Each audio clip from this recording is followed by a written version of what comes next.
ایک پرانے شہر میں جہاں گلیاں خاموش تھیں اور راتیں لوگوں کے انکہے دکھوں کا بوجھ اپنے اندر سموئے ہوئے تھیں، وہاں ایک 30 سالہ نوجوان رہتا تھا جس کے چہرے پر داڑھی تھی اور وہ اسلامی لباس پہنے رہتا تھا۔ اس کا نام سلمان تھا۔ وہ ایک شریف اور باعزت انسان کے طور پر جانا جاتا تھا، لیکن اندر سے اس کا دل ہمیشہ بے چین رہتا تھا۔ اس کا مسئلہ نہ غربت تھا نہ بیماری، بلکہ وہ مسئلہ تھا جس سے بہت سے لوگ خاموشی سے گزرتے ہیں۔ اسے لگتا تھا کہ اس کی زندگی مکمل طور پر رک گئی ہے۔ وہ جو بھی کوشش کرتا کام آخری لمحے میں رک جاتا۔ جب بھی وہ کوئی اہم منصوبہ بناتا وہ اچانک ٹوٹ جاتا۔ اگر وہ اپنے رشتوں کو بہتر بنانے کی کوشش کرتا تو اچانک غلط فہمیاں پیدا ہو جاتی۔ اس کی زندگی کا سب سے بڑا درد اس کی شادی تھی۔ بہت سے رشتے آئے لیکن ہر ایک بغیر کسی وجہ کے ختم ہو گیا۔ کبھی لڑکی والوں کی طرف سے اچانک انکار ہو جاتا، کبھی چھوٹے مسائل بڑے بن جاتے۔ آہستہ آہستہ لوگ اس کے بارے میں کہنے لگے، اس کے راستے میں کوئی رکاوٹ ہے۔ یہ الفاظ اسے بہت تکلیف دیتے تھے۔ ہر رات سلمان جاگتا رہتا، چھت کو دیکھتا رہتا اور بار بار سوچتا، اے اللہ، میری زندگی میں سب کچھ کیوں رک جاتا ہے؟ مجھ سے کیا غلطی ہو رہی ہے؟ اس نے لوگوں سے ملنا چھوڑ دیا، محفلوں سے دور رہنے لگا اور سب کچھ اپنے دل میں رکھنے لگا۔ جتنا وہ سوچتا اس کا دل اتنا ہی بھاری ہو جاتا۔ ایک شام ایک اور ٹوٹے ہوئے رشتے کے بعد سلمان خالی گلیوں میں اکیلا چل رہا تھا۔ اس کے قدم سست تھے اور اس کا دل امید سے تھک چکا تھا۔ وہ ایک پرانی مسجد کے قریب پہنچا۔ اندر سے قرآن کی تلاوت کی نرم آواز آ رہی تھی۔ بغیر سوچے سمجھے وہ اندر چلا گیا۔ اندر ایک بزرگ سکون سے بیٹھے تھے، ان کے چہرے پر نور اور سکون تھا۔ سلمان خاموشی سے ان کے قریب بیٹھ گیا۔ کچھ لمحوں بعد بزرگ نے اس کی طرف دیکھا اور کہا، بیٹا، تمہاری خاموشی تمہارے الفاظ سے زیادہ بول رہی ہے۔ تمہارا دل درد میں ہے۔ سلمان خود کو روک نہ سکا۔ اس نے سب کچھ بیان کر دیا، اپنے ٹوٹے ہوئے رشتے، ناکام کوششیں اور وہ عجیب احساس کہ اس کی زندگی ہر طرف سے بند ہو گئی ہے۔ بزرگ نے غور سے سنا اور پھر کہا، کبھی کبھی جب سب کچھ بار بار رک جائے تو یہ تمہاری ناکامی نہیں ہوتی۔ سلمان نے آہستہ سے پوچھا، میں کیا کروں؟ میں خود کو کھویا ہوا محسوس کرتا ہوں۔ بزرگ نے جواب دیا، اپنے دن کی شروعات اللہ کے کلام سے کرو۔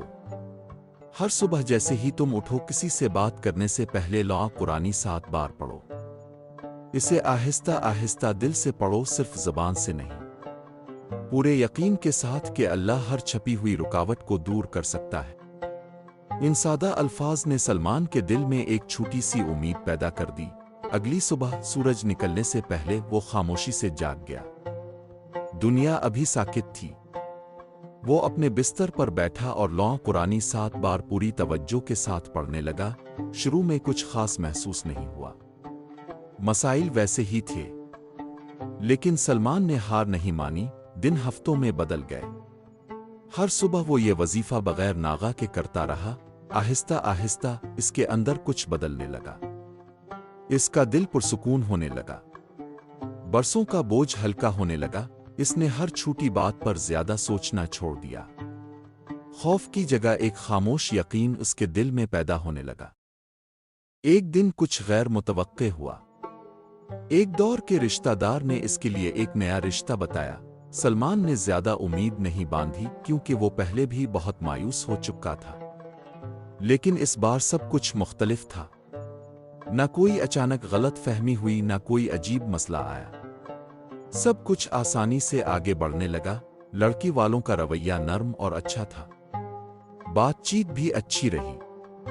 پہلی بار سلمان کو خوف کے بجائے سکون محسوس ہوا۔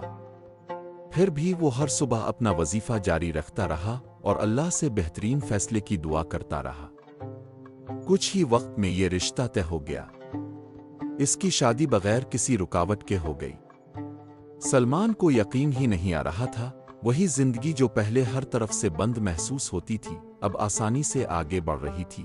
شادی کے بعد اس نے مزید تبدیلیاں محسوس کیں۔ وہی رشتے جو پہلے مشکل لگتے تھے اب آسان ہو گئے۔ وہی لوگ جو اسے نہیں سمجھتے تھے اب عزت سے بات کرنے لگے۔ وہ حالات جو پہلے مسائل پیدا کرتے تھے اب سکون سے گزرنے لگے۔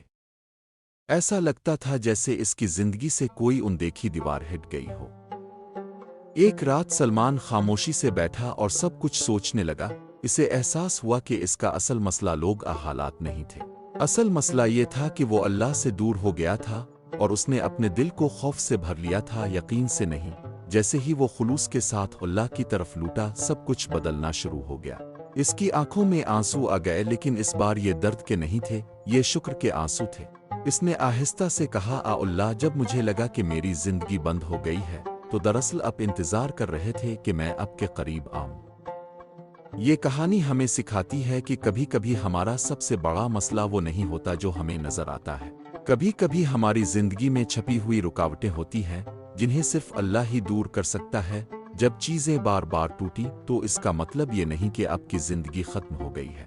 اس کا مطلب یہ ہے کہ اللہ آپ کو اس چیز سے بچا رہا ہے جو آپ کے لیے بہتر نہیں، اور آپ کے لیے کچھ بہتر تیار کر رہا ہے۔ اگر آپ کی زندگی رکی ہوئی محسوس ہوتی ہے، رشتے بار بار ٹوٹتے ہیں یا منصوبے بار بار رک جاتے ہیں، تو کبھی امید نہ چھوڑیں۔ اللہ پر اپنا یقین مضبوط رکھیں اور صبر کریں، اور یاد رکھیں اس وظیفے کی برکت سے آپ کا مسئلہ بھی حل ہو سکتا ہے۔ صبح اٹھتے ہی قرآن 7 بار پورے یقین کے ساتھ پڑھیں اور باقی سب اللہ پر چھوڑ دیں۔